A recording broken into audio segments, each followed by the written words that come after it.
చదువుకుంటున్నాడు కన్న కొడుకునేమో పోదు బడికి పోతున్నాడు ఇంటికి వస్తున్నాడు అగో తల్లి సేదాన్నము తింటున్నాడు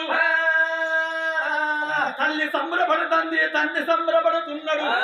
కొడుకా ఇయ్యాల నువ్వు అమ్మ అనిపిస్తుంటే నాకు ఆనందం అనిపిస్తున్నదిరా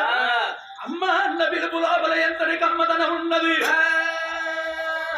పిలువని మధువులకించను ప్రేమను వర్షించను ఆయాసములు ఆనందం